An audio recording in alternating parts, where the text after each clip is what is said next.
I think I didn't do anything wrong, just told the truth before anyone else could twist it. It wasn't my fault his best friend fell in love with me, or that I said yes when he asked.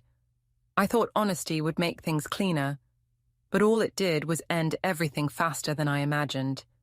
Before we dive deeper into this story, I have one small request.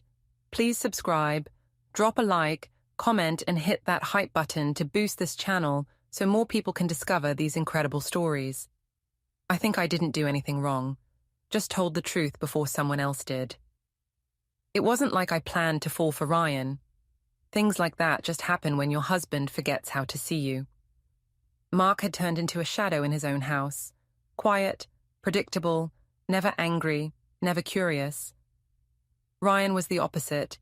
He laughed too loud, complimented too easily, and made me feel like I was visible again. If that's a crime, then I guess I'm guilty. It started months earlier, when Ryan asked me to help design his new office downtown. I'm an interior designer, and he said he wanted someone who gets my taste. I told him that was risky because I tend to take over spaces. He said he didn't mind being taken over. We both laughed. I thought it was harmless. Mark even said it was good networking. He trusted me. He trusted Ryan too much, really. They'd been best friends since college, loyal in that quiet, male way that assumes no one will ever break the unspoken rules. Ryan and I started meeting after hours to go over color palettes and furniture orders. He'd bring coffee, sometimes wine, and tell stories about how Mark used to be wild in college. I'd pretend to be surprised. He'd laugh and say Mark had grown into a rock. I said rocks were steady, not exciting. He said, exactly. It became a rhythm between us. Banter, compliments, lingering glances. I told myself it was fine because nothing physical happened. Emotional connection didn't count, not really. At home, Mark noticed I stayed later at work. He asked if the Hale project was demanding.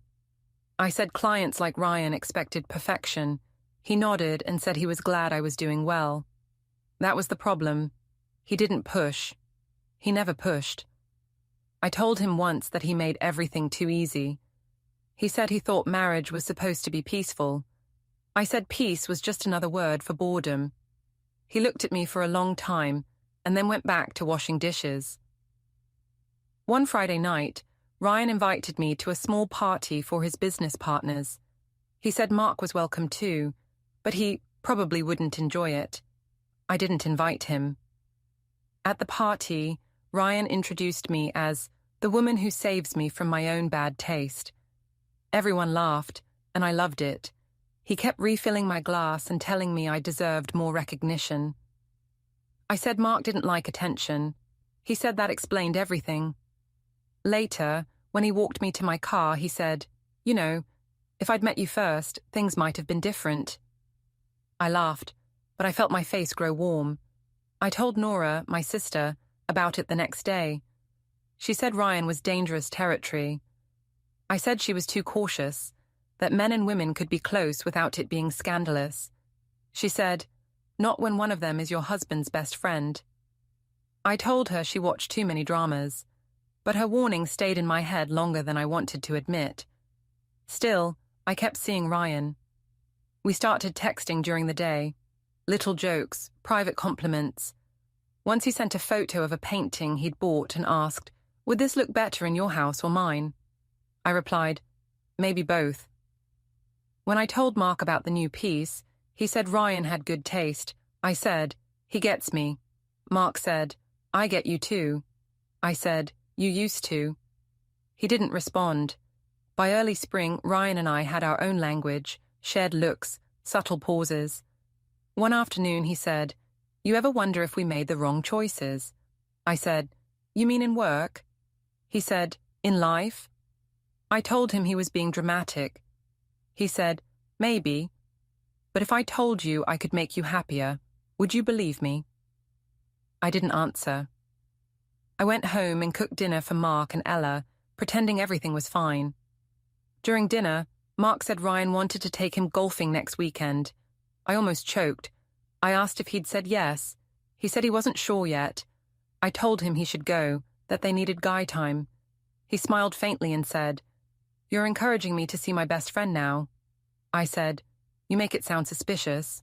He said, "Should it be?" I looked away. A week later, Ryan texted me, "You know, if you ever left him, I'd marry you tomorrow." I stared at the screen, feeling both thrilled and terrified. I typed back, "Don't joke about that." He replied, "Who said I'm joking?" I didn't tell him to stop. That evening, Mark came home early and found me sitting on the porch, staring at my phone. He asked if something was wrong. I said I was just thinking about work. He said, "You've been thinking a lot lately." I said, "At least someone is." He asked what that meant. I said, "It means I'm tired of being the only one alive in this marriage." He didn't raise his voice. He just said, "If you're looking for excitement, maybe you should tell me before you go looking somewhere else." I told him not to accuse me of things he couldn't prove. He said, "I don't need proof to feel distance." Later that night, when I told Ryan what happened, he said Mark sounded insecure. I said he'd never been that way before. He said, "That's because you never gave him a reason." His tone was soft, but I heard the pride underneath. He liked that I was the reason for Mark's unraveling. I liked it too, even if I pretended otherwise. At Sunday dinner with Nora, she asked if everything was fine. I said Mark was being cold again. She said maybe he sensed something. I told her she was imagining it. Then Ryan called. I didn't answer, but the phone lit up with his name. Nora's eyes widened. I said it was work. She didn't believe me. That night, while Mark watched TV, I sat beside him pretending to scroll through design catalogs. Ryan texted, "You deserve better." I typed, "Maybe I do." Mark looked over then, quiet but aware. I could feel his suspicion like a shadow between us. I told myself it didn't matter. Ryan was right. If I'd met him first, maybe everything would have been different. When I went to bed, Mark stayed downstairs. I thought he was sulking. Later, I heard the front door open and close softly. I peeked out the window. His car was gone.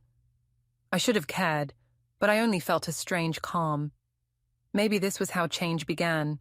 One small lie, one open door, one text you shouldn't have answered. Mark didn't mention leaving the next morning. He came back late, calm as ever, like nothing had happened. He made breakfast for Ella and asked if she wanted to visit the park after school. I waited for him to look at me, to ask where I'd been emotionally all these weeks, but he didn't. He just kissed Ella's forehead and left for work. His indifference felt heavier than anger. Ryan called that afternoon. He asked if everything was under control. I told him Mark was acting weirdly calm. He said, "That's how you know he's angry." I said, "Maybe he's just tired." He said, "No, he's thinking." That word unsettled me. I didn't want Mark thinking. I wanted him feeling, hurt, jealous, desperate. I told Ryan I'd handle it. He said, "You always do." Over the next few days, I tried to provoke something, anything. I came home late, said I'd been at client meetings. Mark didn't ask for details. He cooked dinner, helped Ella with homework, and went to bed early. I told him once he was getting boring. He said, "Maybe peace isn't what you want." I said, "I want honesty." He said, "You mean confession." I told him he was being cryptic. He said, "You'll understand soon." I laughed, but it sounded nervous even to me. Ryan started calling more often. We spoke about everything and nothing. He said he was thinking about ending things with his girlfriend because some connections don't leave room for others. I said, "That's poetic." He said, "It's true." The way he said it made my pulse quicken. One afternoon, I met Ryan at his office to finalize the design layout. We stood close, looking over blueprints. His arm brushed mine. It wasn't an accident. I didn't move away. He said, "You make everything look better." I said, "You make me feel seen." It sounded rehearsed, like something from a film, but he smiled, as if it meant something. When I got home, Mark was sitting on the porch reading. He asked how work went. I said fine. He said, "Ryan's office again." I said yes because lying would have been too obvious. He nodded. That was all. I went inside and poured a glass of wine, but it tasted sour. That weekend, Ryan invited me to dinner, just us. He said he wanted to celebrate finishing the first phase of the project. I hesitated but said yes. When I told Mark, he just said, "Be careful not to ruin a friendship." His tone was even, but his eyes weren't. I said, "You're not my father." He said, "No, but I am your husband. For now." The last two words hit like cold water. At dinner, Ryan looked too relaxed, like a man with nothing to lose. He ordered wine, the same kind we'd had at his party. He asked if I was happy. I said, "Mostly." He said, "You don't sound sure." I said, "No one's ever sure." He said, "I am." He leaned closer and said, "I'd marry you if you gave me the chance." I laughed, but my hand trembled slightly around the glass. "You're serious?" I asked. He said, "I've never been more serious."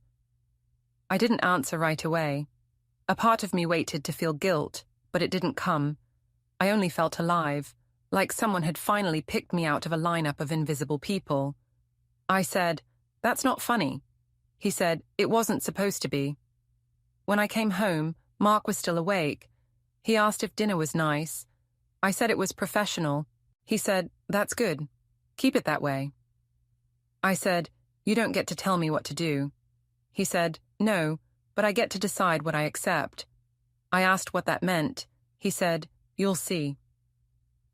I went upstairs, furious that he could sound so calm while I felt like fire. The next morning, I told Nora what Ryan had said. She looked at me like she didn't recognize me. "And you said what?" she asked. I said, "I didn't say anything." She said, "Not saying no is still saying something."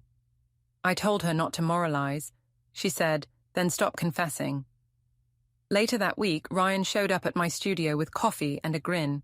He said, "I meant what I said." I said, "You need to stop." He said, "Why? You want this too." I said, "I don't know what I want." He said, "Then let me show you." It wasn't a question. I didn't stop him from holding my hand. That evening, Mark came home earlier than usual. I was startled. He said, "Ryan called me today." My stomach turned. "About work," he added. "He said the project's going well." I said, "It is." He said, "Good. I like when things go smoothly." I couldn't read his tone anymore. It was too measured, too practiced. I asked if something was wrong. He said, "No, just making sure we're all being honest." At Sunday dinner, Mark invited Ryan over. My heart dropped, but I pretended it was fine. Ryan looked uncomfortable, but he smiled at Mark like nothing had changed. Halfway through the meal, Mark said, "Funny how people mix business with friendship. Lines blur fast." Ryan nodded stiffly. I said, "Are you implying something?" Mark said, "No, I'm just observing." The silence that followed was suffocating. Ella asked why everyone was quiet. Mark smiled at her and said, "Adults sometimes forget how to use words." After Ryan left, I confronted Mark. I said, "You were testing us." He said, "You make it sound like an experiment." I said, "Because it was." He said, "And now I have results." I didn't sleep that night. I kept replaying his tone, that strange calm, the way Ryan's hand had trembled slightly when Mark looked at him. The next morning, Ryan texted, "He knows." I replied, "About what?" He wrote, "About everything." I called immediately, but he didn't pick up. Panic turned to anger. I sent a message. "You're the one who said you'd marry me. Don't back out now." He replied, "You said yes." That's when it hit me. I had said yes. Not out loud, not formally, but in every glance, every excuse, every time I made Mark the villain so I could feel like the hero. That night, when Mark came home, I decided to face it head on. I said, "Ryan wants to marry me." He didn't flinch. He just said, "I figured." I said, "I accepted." He stood there for a moment, his expression unreadable. Then he said, "I hope you find what you're looking for," and walked out. No shouting, No begging, no slamming doors. Just the sound of keys on the table and the front door closing quietly behind him. I didn't follow. I told myself he'd cool off and come back, but when I went upstairs later, the closet was half empty. His side of the bed looked untouched. I sat there for hours, waiting for headlights in the driveway that never came. The first day without Mark felt strange, like the air had lost its structure. I expected messages, calls, some sign of anger. Nothing came. He didn't block me, but he didn't answer either. The silence felt intentional, sharp. I told myself he just needed time, that he'd come back once he realized Ryan wasn't serious. But as the hours stretched, I started to sense something else. This wasn't retreat, it was strategy. Nora came by that afternoon. She looked around the house, noticing the missing shoes by the door, the empty dresser drawers. "He's gone for real," she said. I laughed, pretending it was temporary. She asked if I'd at least told Ryan what happened. I said he already knew. She asked what he said. I hesitated before answering. He told me to give Mark space. She frowned. "Space? He's the reason Mark left." I said Ryan didn't mean for things to go this far. She said he meant exactly this far. Ryan didn't call that night. When I texted him, it showed delivered, but not read. I spent hours refreshing the chat, imagining explanations. Bad signal, busy day, guilt. The next morning I called him. Straight to voicemail. I called again. Still nothing. Finally I sent, "I need to see you, please." He replied hours later. "Now isn't a good time." I went to his office anyway. His assistant looked startled. She said he was in meetings all day. I said I'd wait. After 2 hours, she came back and said he'd left through the back. That's when I realized he was avoiding me. When I got home, there was an envelope on the counter with my name on it. No postage, no return address. Inside was a note in Mark's handwriting. "Utilities are still in your name. I've forwarded your share of the mortgage for this month. Please don't contact my co-workers or my family. I'll reach out about Ella when it's settled." It wasn't cruel, but it was clinical, written like an office memo. I tried calling him, straight to voicemail. I left messages, some calm, some angry, some pleading. None were returned. I told myself he was being childish. I told Nora he was running from responsibility. She said maybe he was protecting himself. I said, "From what?" She said, "From you." A few days later, Carol called, Ryan's mother. She asked if I was proud of myself. I said I didn't understand. She said, "He's lost everything because of you." I asked what she meant. She said Ryan's company had suspended him pending an ethics review. I said that was ridiculous. She said, "So, was telling your husband that my son wanted to marry you." Then she hung up. That night, I tried to reach Ryan again. No answer. I checked his social media. Gone. Deleted. I searched his name on Google. Nothing recent. I opened our old messages and scrolled, rereading every compliment like evidence in a trial where I was the only lawyer. Mark still hadn't called about Ella. I called the school, pretending to be calm. The secretary said Ella had been picked up every day by her father. I asked if she seemed okay. The woman said she was quiet but fine. That word, fine, felt like a blade. I went to Nora's apartment for dinner. She told me to eat, to stop checking my phone. I said, "You don't get it. He's punishing me by disappearing." She said, "Or maybe he's finished." I said, "People don't just walk away from marriages." She said, "Some people do when they're done being humiliated." I told her she was taking his side. She said, "No one has to take sides when the facts are this obvious." That night, I posted online, for the first time since Mark left, a picture of my reflection in the studio mirror with the caption, "Sometimes truth burns everything, but at least it's clean." It got mixed reactions. Friends from work commenting hearts, while Carol posted a single comment, "Truth and cruelty aren't the same." I deleted it immediately, but screenshots spread. 2 days later, a courier came to the door. He handed me a thick envelope labeled Daniel Wu, Attorney at Law. I opened it without thinking. Inside were legal documents, notice of separation, request for custody evaluation, and an asset disclosure form. Attached was a list of exhibits, copies of my messages with Ryan, transcribed from Mark's backup storage, every line I'd written, every flirt disguised as humor, every post about freedom. I called Nora in a panic. "He can't do this," I said. She asked what exactly I thought he couldn't do. Protect himself? She said, "He's building a record, Lydia. Every message, every post. He's making sure he doesn't lose his daughter." I said, "He wouldn't take Ella from me." She said, "You already left her first." The words hit harder than I expected. I hadn't thought of it that way. I wanted to argue, but I couldn't find the right lie. Later that night, I drove to Mark's office. The security guard said he was gone for the evening. I sat in the parking lot for almost an hour, hoping he'd show up. When I finally drove home, I found another envelope taped to the door, this time from Ryan. His handwriting, short and blunt. "I can't do this.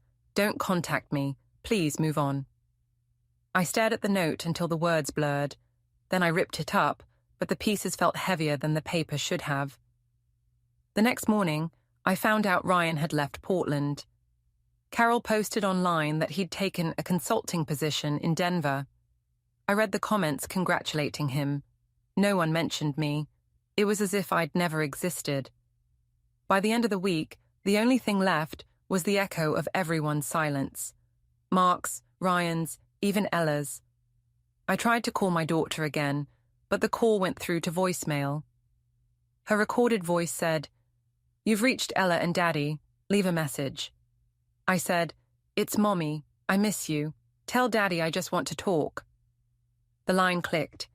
My voice sounded like someone else's, someone who had told the truth, thinking it would set her free, and didn't realize until too late that it only left her nowhere to go. The following weeks blurred together, one long stretch of waiting for something that never came. I woke up every morning expecting a message from Mark or Ryan, but the phone stayed silent. I kept telling myself that silence wasn't rejection, just delay. I started going to work earlier, staying later, anything to keep from thinking. Still, everything reminded me of what I'd lost. The mug Mark used to use, the playlist Ryan made for me, the half-empty drawers that looked like open wounds. Nora stopped visiting as much. She said she needed space from the drama. I told her she was being judgmental.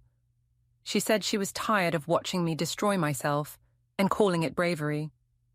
I said, "You sound like him." She said, "That's probably why he trusted me with Ella for now." I froze. "What do you mean?" I asked. She said, "Mark's been staying with me some nights when he has meetings in town. He brings her. She sleeps in the guest room."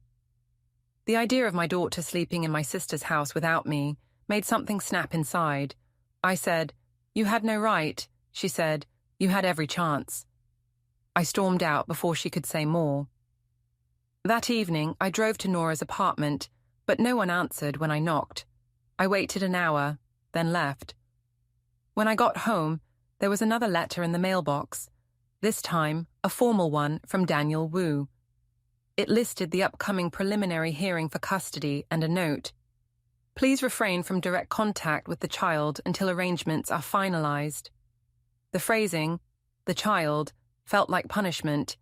She wasn't the child. She was my daughter.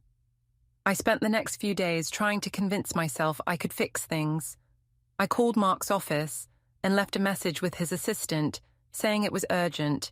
She called back later, polite but distant, and said Mr. Morin preferred communication through legal counsel. I asked if she could at least tell him I was sorry. She said, "That's not my place." I hung up before my voice cracked. Desperation makes you stupid. I thought if I could just see him face to face, he'd soften. So I went to his new apartment, one Nora had mentioned without meaning to. The building was sleek, modern, emotionless. I buzzed the intercom and said my name. No answer. I buzzed again. Finally, a woman's voice. Calm, professional. Mrs. Moran, Mr. Moran isn't available. I said, please, just 1 minute. She said, he's asked not to be disturbed. I stood there for 10 minutes before walking back to my car. Inside, I screamed until my throat hurt. That night, I posted another photo, this one of the sunset from my balcony. The caption read, sometimes you have to lose everything to find what matters. I thought it sounded deep, maybe even inspiring. But within an hour, the comments turned cruel. People accused me of faking pain for sympathy. Someone wrote, you didn't lose it, you threw it away. I deleted the post, but screenshots spread again. The next morning, another email arrived from Daniel Wu's office. It was short, to the point. Due to continued public activity, my client is requesting a restraining order to prevent defamation or interference with custody proceedings. I stared at the screen, barely breathing. Even my words online were being used against me. I called Nora again, voice trembling. I said, he's trying to erase me. She said, he's trying to protect himself. I said, from what? I didn't hit him. I didn't steal anything. She said, you stole trust, Lydia. That's worse. I told her she sounded like a judge. She said, maybe because this is a trial, and you're the one on the stand. That night, I couldn't sleep. I walked through every room of the house, touching walls, light switches, furniture, all the things we'd chosen together. It felt like trespassing. I found an old photo of the three of us at the beach. Mark had his arm around me, and Ella was sitting on his shoulders, laughing. I traced their outlines with my finger until the glass fogged with my breath. The next morning, there was a knock at the door. I thought maybe, finally, Mark had come. But it was another courier. He handed me a large envelope, same crisp paper, same cold precision. Inside were copies of financial statements and a court filing. Temporary custody, granted to petitioner pending review. At the bottom, it read, all contact, through authorized visitation centers only. I dropped the papers on the floor. The room went quiet except for the ticking clock. Then I saw another document attached, a printout of my recent social media posts, highlighted and annotated. Public pattern of unstable emotional expression. That's what the caption said. They were turning my captions into evidence. I called Ryan. For some reason, I still thought he might fix this. The number was disconnected. I tried Carol next. She didn't even let me finish my sentence before saying, you're still blaming him. My son moved across the country to escape this mess. I said, he told me he loved me. She said, he tells people what they want to hear. You're just the first one who believed him enough to burn your own house down. Her words echoed long after she hung up. I sat there, staring at the phone, realizing that somehow, in trying to prove I was honest, I had become everyone's villain. That evening, I went for a drive without a destination. I ended up outside the courthouse. The lights inside were still on, soft and steady. I watched people come and go, lawyers, couples, strangers. Every one of them looked like they had something to lose. I parked across the street and stayed there until the lights went out. When I got home, I saw one last email waiting for me, from Mark. Just a few lines. The paperwork will be finalized soon. Please don't make this harder for Ella. I wish you peace. No signature, no goodbye. Just closure, written like an instruction. I stared at it until my eyes burned, then shut the laptop. For the first time, I understood what his silence really meant.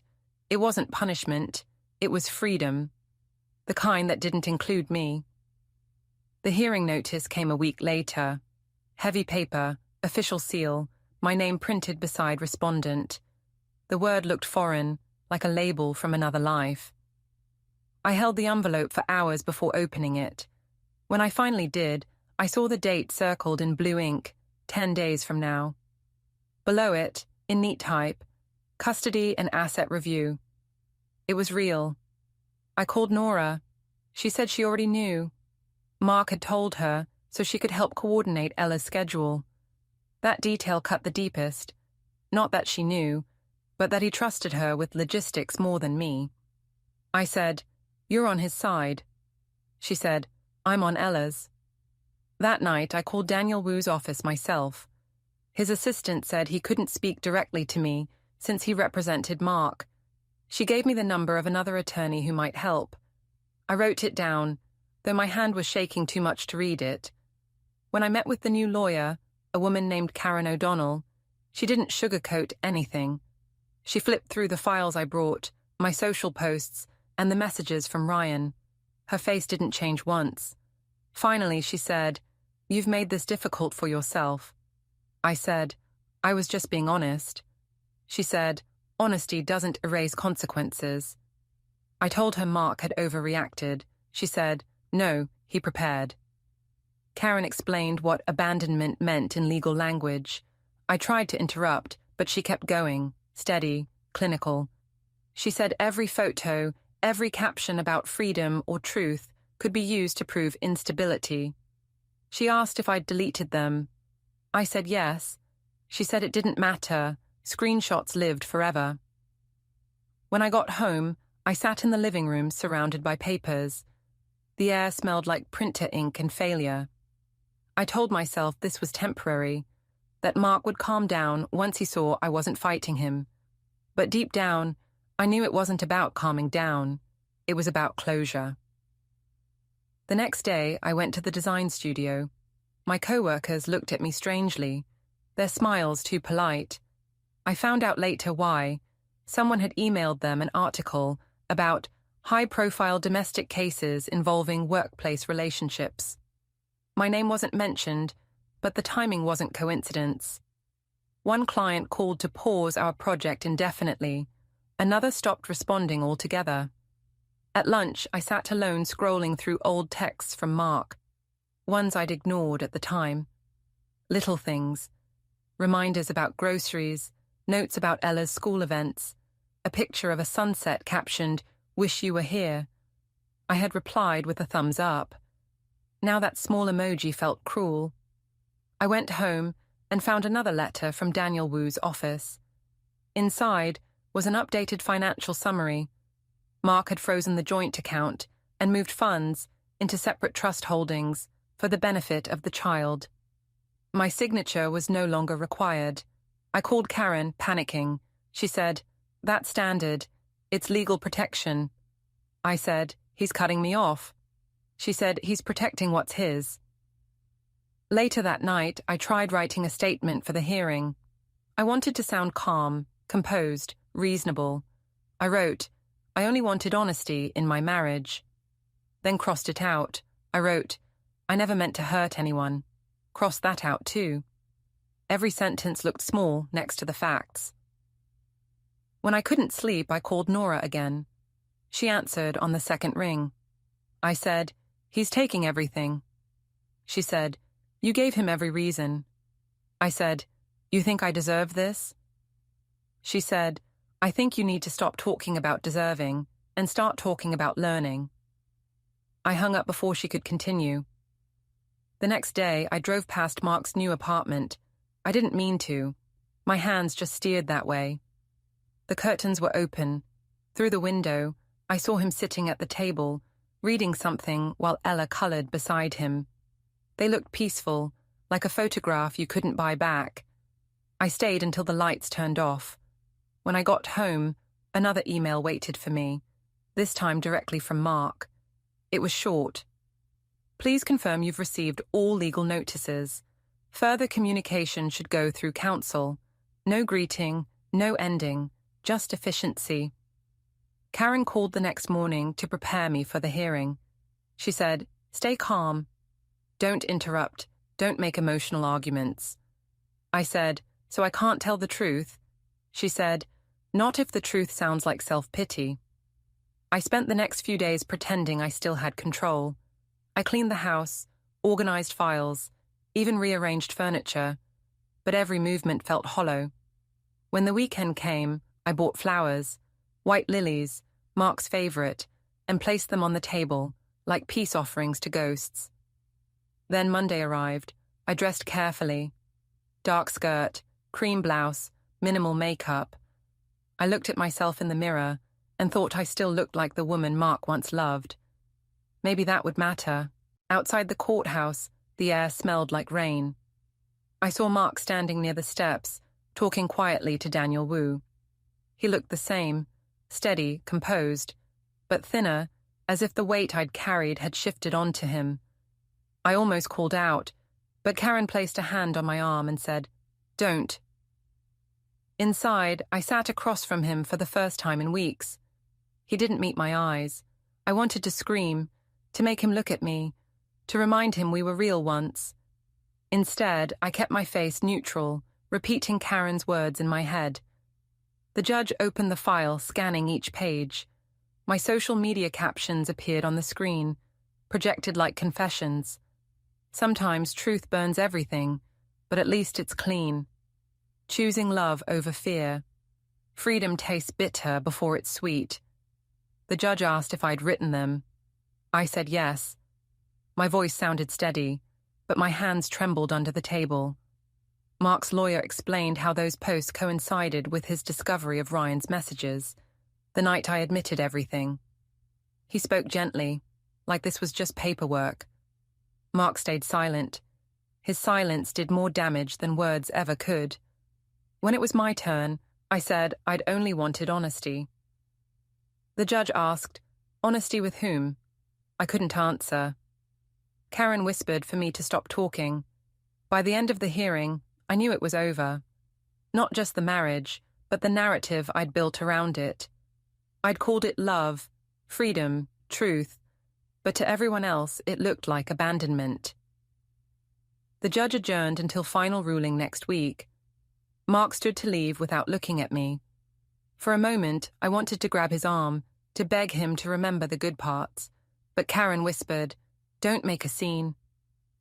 He walked out, calm and certain. I stayed seated, staring at the empty chair across from me, the one that used to mean partnership and now meant loss. When I finally stepped outside, the sky had cleared. I looked up, expecting relief, but felt nothing at all. I realized then that I hadn't been honest. I'd just been reckless. And recklessness, once written down, becomes evidence. The final ruling came by mail. Plain envelope, no ceremony. I didn't open it right away. I already knew what it would say. When I finally tore it open, the words blurred together, but the meaning was sharp. Custody, awarded to Mark Morin. Property, transferred in full to petitioner. Visitation, bi-weekly, supervised. The rest was legal language, cold and tidy, sealing everything I had once called a life. I sat at the kitchen table staring at the paper, half expecting it to change if I looked long enough. The phone buzzed. A message from Karen. "It's finalized. I'm sorry." That was it. No advice, no comfort, just the last nail in something I'd built and destroyed myself. Nora stopped by later that day. She didn't say much, just placed a grocery bag on the counter. "You need to eat," she said. I asked if she'd seen Ella. She nodded. I said, "Is she happy?" She said, "She's safe." That word again, safe. It used to sound boring.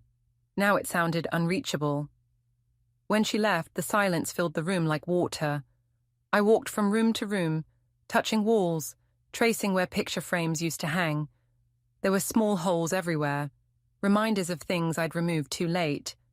As evening fell, I found my old phone on the counter, the one I used when Ryan and I started texting. I charged it and opened the messages, scrolling through every promise, every joke that had felt like destiny at the time. Halfway down the thread, the screen froze. The last unread message from him said, "Don't ruin your life for this." I laughed, but it came out cracked. Then I checked my email one last time. A new message from Mark, only one line long.